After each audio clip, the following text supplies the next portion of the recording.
Salam hörmətli tamaşaçılar. Xalq musiqisi incilərindən bugünkü verilişimiz xalqımız arasında geniş yayılmış əsas muğamlardan olan Bayat Şiraz'a həsr olunur.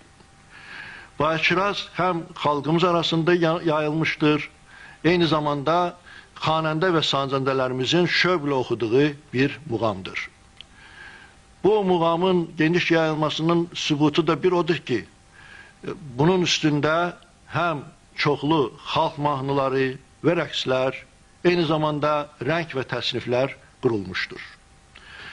Bayat Şiraz, Azərbaycan bəstəkarlarının da yaradıcılığında özünə geniş təşəkkül tapmışdır. Heç də təsadüfi deyil ki, hətta Azərbaycan bəstəkarları Bayat Şiraz üstündə simfonik muğamlar, həmçinin xor muğamları da yazmışlar. Mən bu mənada xüsusilə Fikrət Əmirovun Gülüstan Bayat Şiraz, Süleyman Şiraz, Nazim Əliverdibeyevin Bayat Şiraz xor muğamını göstərmək istərdim. Hər üç əsər Azərbaycanda deyil, Azərbaycanın hüdudlarından uzaqlarda da, müxtəlif simpoziumlarda, festivallarda, kongreslərdə ifa olunur və özünə geniş rəğbət qazanır. Bayat Şiraz muğamı eyni zamanda mahnı yaradıcılığında da özünə təşəkkül tapmışdır.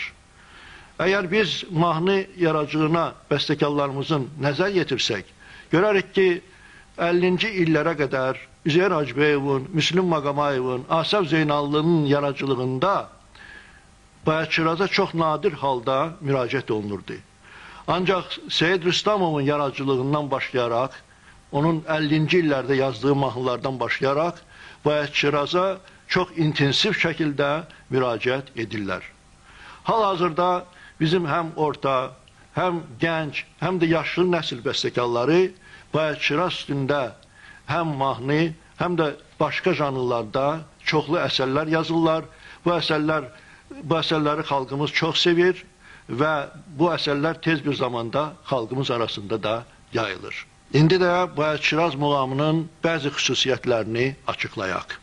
Mən əvvəl onu deyim ki, Üzeyir Hacbəyev Bayat Şiraz haqqında yazır ki, bu muğam bədii təsir qüvvəsi cəhətindən dinləyicidə qəmginlik hissi oyadır. Əlbəttə bu hələ 40-cı illərdə deyilmiş bir fikirdir. Ondan sonra Bayat Şiraz öz siqrətini müəyyən qədər dəyişmişdir və hazırda bu muğam təkcə qəmginliyi ilə fərqlənmir. Eyni zamanda onun zil şöbələri hətta həyəcan kəsb edir, hətta ehtiras hissləri yaradır. Ona görə də belə bir hisslərin yaranması məhz Bayat Şirazın təkamül dövrünü keçirməsi ilə əlaqədardır. Bayat Şiraz emosional təsir qüvvəsinə görə onu şərq aləmində ərus-i musiqi, yəni musiqinin gəlini adlandırırlar. Biz əgər 19-cu əsrin muğam cədvəllərinə müraciət etsək, görərik ki, oradakı muğam şöbələri 17 şöbə və güşədən ibarətdir. Yəni o zaman Bayat Şirazda başqa muğamlara da, yəni rasta da, şura da, nəvaya da keçidlər özünü göstərir. 1925-ci ildə bilirsiniz ki, xüsusi muğam komissiyası yaranmışdı. O komissiyanın da rəhbəri Böyük Üzeyir Hacbəyevdir. Və o zamanki cədvəldə Bayat Şiraz məhz Bayat İsfahan adlandırılırdı. Bayat İsfahan sözü təkcə Azərbaycanda deyil, hal-hazırda indi də İranda Bayat Şiraza Bayat İsfahan deyirlər. Lakin Bayat İsfahan orada dəstgah deyil, avaz kimi səciyyələndirilir. Üzeyir Hacbəyevin bayaq dediyim kimi rəhbərliyi ilə düzəldilmiş Bayat İsfahan muğam dəstgahının cədvəlində biz 10 şöbə və güşəni görürük. Bunlar hansılardır? Maye Bayat Şiraz, Bayat İsfahan, Əbülkəb, Azərbaycan, Bayat-ı Kürd, Hacı Yuni, Dəşti, Qatar, Üzzal və Bayat Şiraz. Göründüyü kimi adlarını çəkdiyimiz muğamların bəziləri başqa muğamlara keçiddir.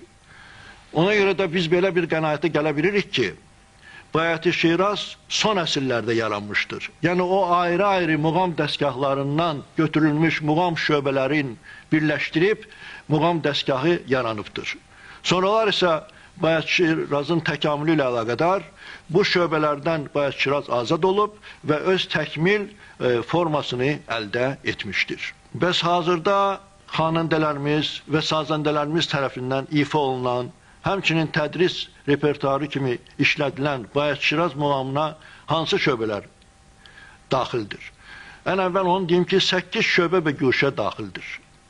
Bunlar Bərdaş, Maye Bayat-ı Şiraz, Nişib-i Fəraz, Bayat-ı İsfahan, Zil Bayat-ı Şiraz, Xavəran, Hüzzal, Dilruba və Bayat-ı Şiraza ayaq şöbə və güşələridir. Başqa muğam dəstgahlarında olduğu kimi Bayat-ı Şiraz da dənamətlə başlanır. Bundan sonra Bərdaş səslənilir.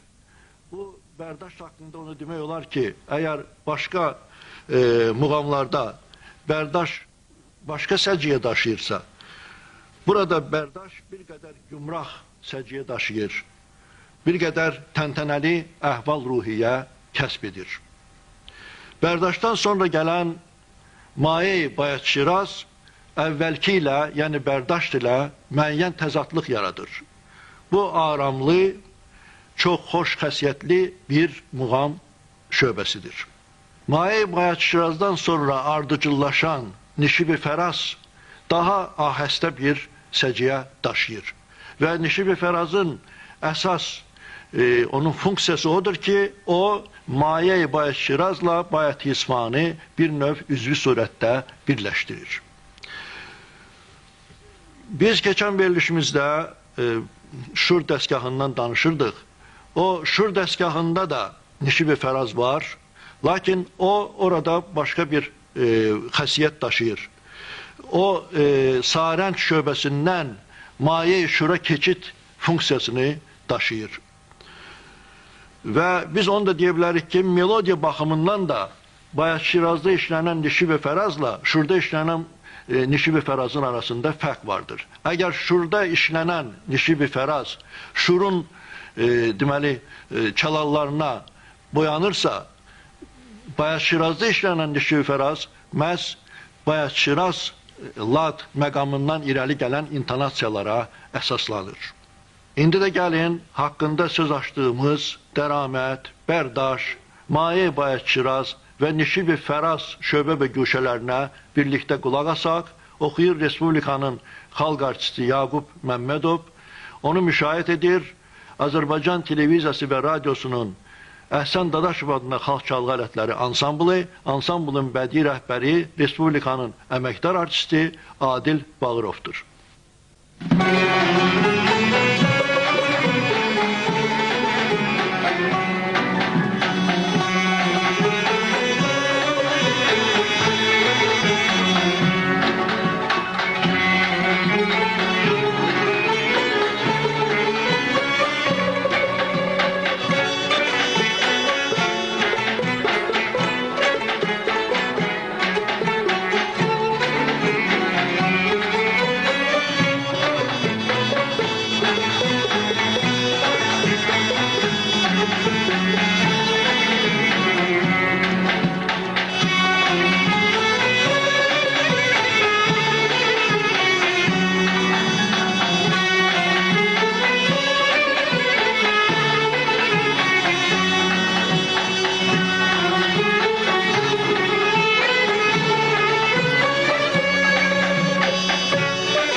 buna derman ey tabip.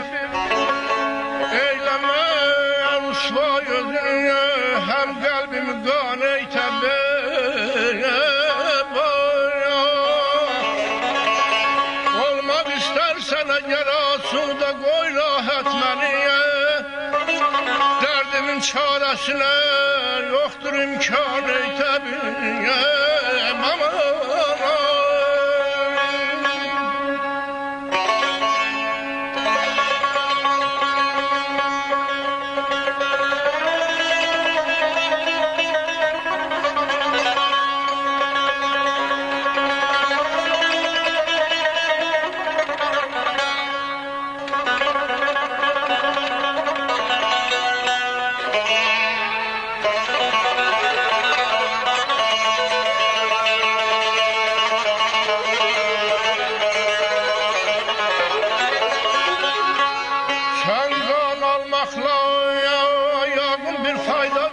Sen cana şokların gel çıkar, yoksa candan ey tabip. Her şerbet bu sevda derdine yetmez zelal. Şerbetimdir vesliyar zikri canan ey tabip. Gemle öldürsen beni, gemle öldürsen beni, ishar kılma kimseye. Koy rakibim bilmesin, var bende yafkan ey tabip aman ey. Maksadım ancak değildir, maksadın ya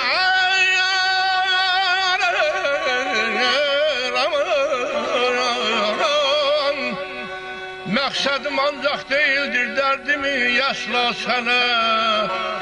İstedim pünhan edim senden ne pünhan ey tabip. Öldürüp yüzsen kimi, bir derdi bu derdim beni. Gel Fizuli derdimi sanma, çok asan ey tabip. Ay canım.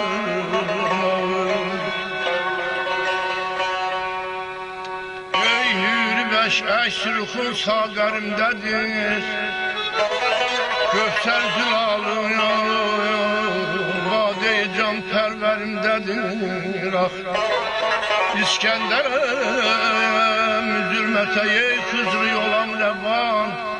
Ah bu hayat leli lebi dilberimdedir. Aman aman ay ay canım aman ay ay.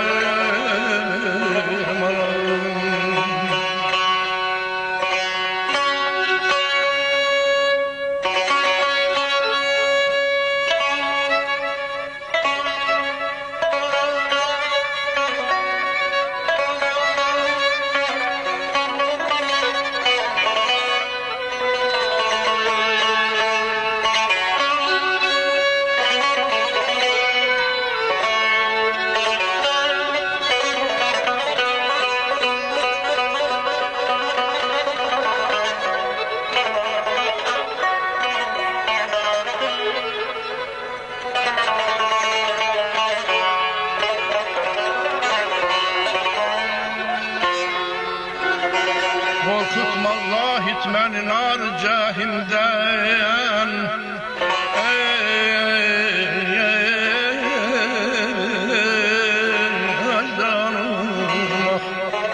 Korkutma Allah itmeni nar cahimden.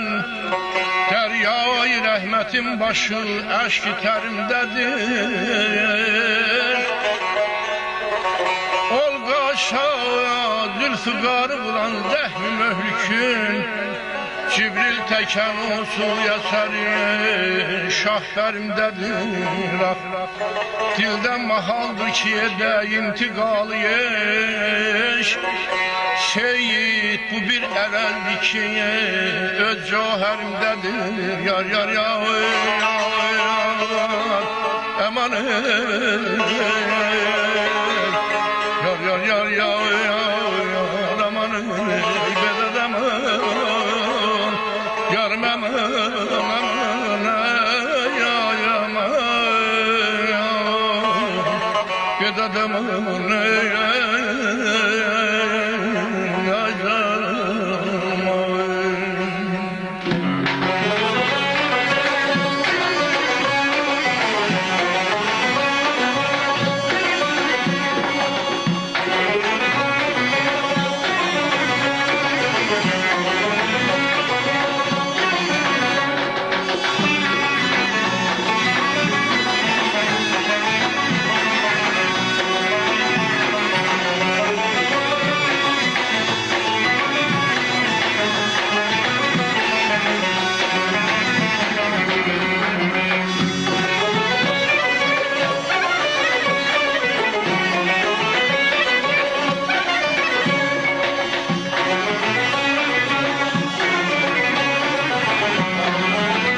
Hörmətli tamaşaçılar, indi də Bayat İsvan şöbəsindən bir qədər danışaq.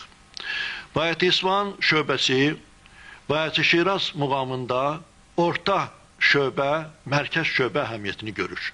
Onun üçün də onun səs tesiturası orta registrə düşür. Bu şöbəni oxuyan zamanda gərək xanəndə aşağı-yuxarı gəzişmələrdən bacarıqla istifadə etsin. Materialı bunu tələb edir.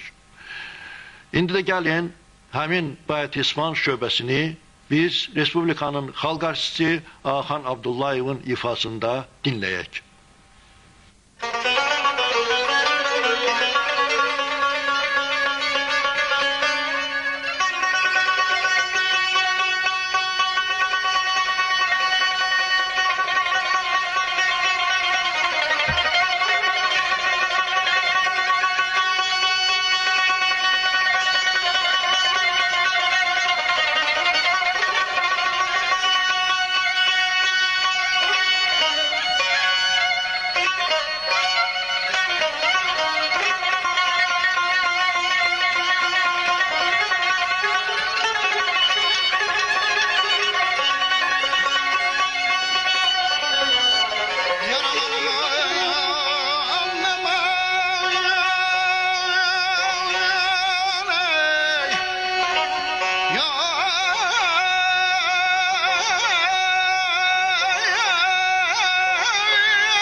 İndicə eşitdiyiniz Bayat İsfahan şöbəsindən sonra zil şöbə və güşələr gəlirlər. Bunlar hansılardır? Zil Bayat Şiraz, Xavəran, Hüzzal və Dilruba. Gəlin indi Zil Bayat Şirazdan söz açaq. Zil Bayat Şiraz adətən Maye Bayat Şirazın yuxarıda zildə təkrarı deməkdir. Lakin bunların arasında müəyyən fərq vardır. Fərq də onların ifa xüsusiyyətlərinə görə və əhval-ruhiyyəsinə görədir. Əgər Maye Bayat Şiraz qəm-qüssə, qəmginlik hissi oyadırsa, Zil Bayat Şirazda isə coşqun hisslər əsas tərənnüm olunur. Bax, bu mənada onlar bir-birlərindən fərqlənirlər. Dediklərimizi əyani göstərmək üçün gəlin indi birlikdə Zil Bayat Şiraz şöbəsinə qulaq asaq.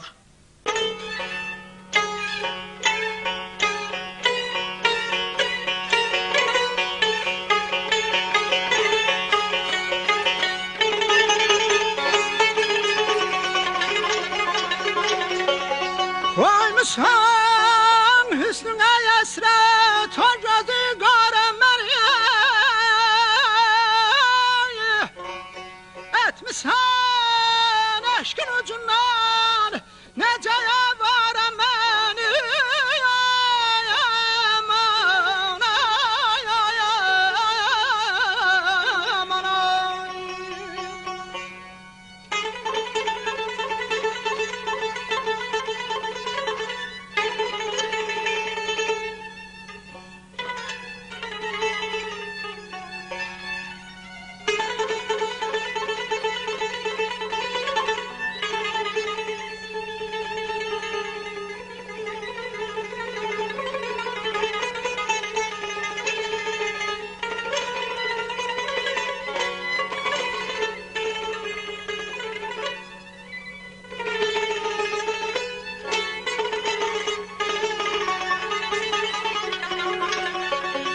Varmışsan bir eley yok kalbime,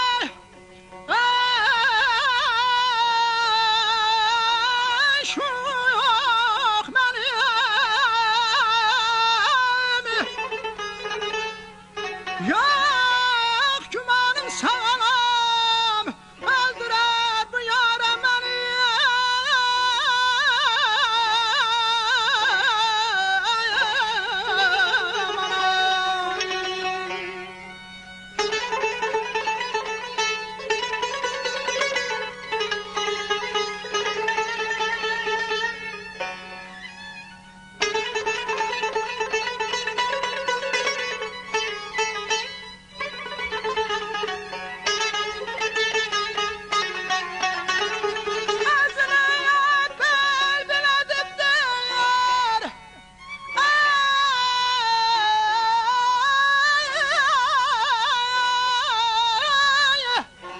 Çəməni bağ içrə, çeşmeyi beş kadını okşadı ben yâre beni.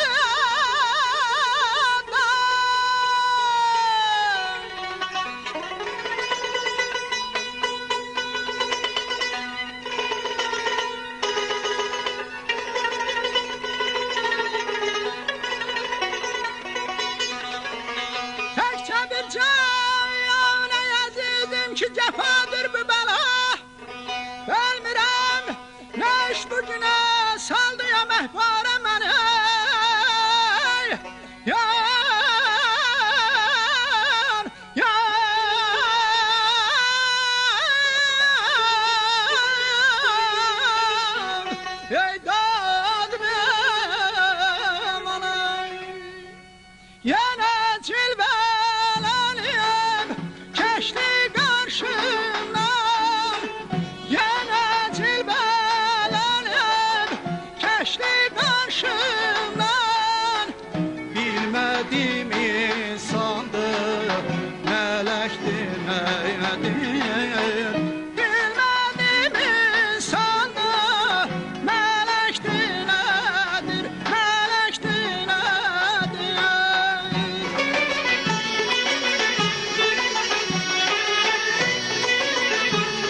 başına ağız bu dünyada yaşaydı nedir?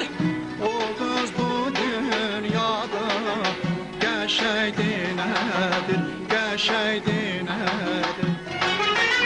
Her gencin başında bir sevda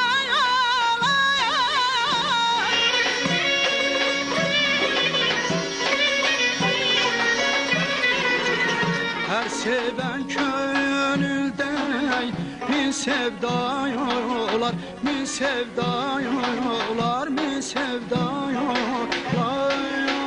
Her seven gönülde min sevda yolar. O kız bu dünyada yaşaydı nedir? O kız bu dünyada yaşaydı nedir? Yaşaydı nedir? Yaşaydı nedir? Hörmətli tamaşaçılar, Hüzzal şöbəsi Bayat Şiraz dəstgahının ən zil şöbəsidir. Bu şöbənin oxunması üçün ifaçıdan yüksək vokal texnika, şaqraq zəngülələr tələb edir. Bu, musiqi ilə əlaqədardır və ancaq belə keyfiyyətlərə malik olan xanəndələr bu şöbəni oxuya bilərlər. Ondan sonra gələn Dilruba güşəsi isə başqa səciyyə daşıyır. Dilruba ahəstə, qəmgin bir xarakterdədir.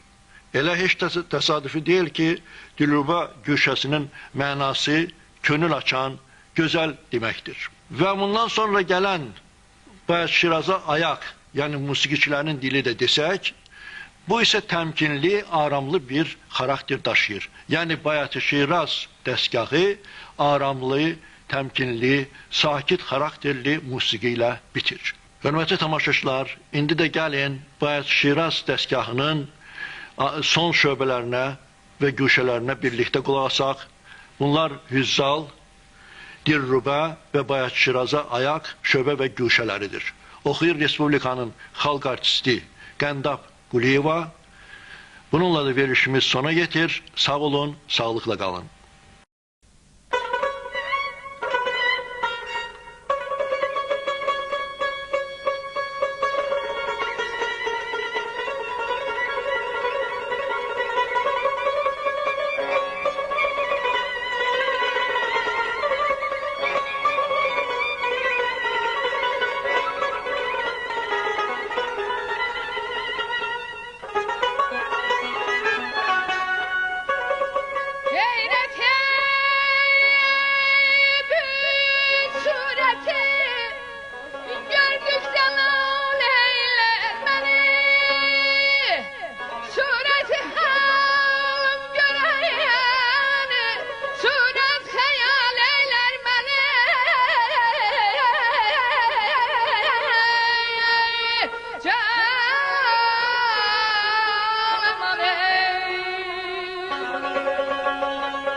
Rəhmi qılmazsayam bunca kimi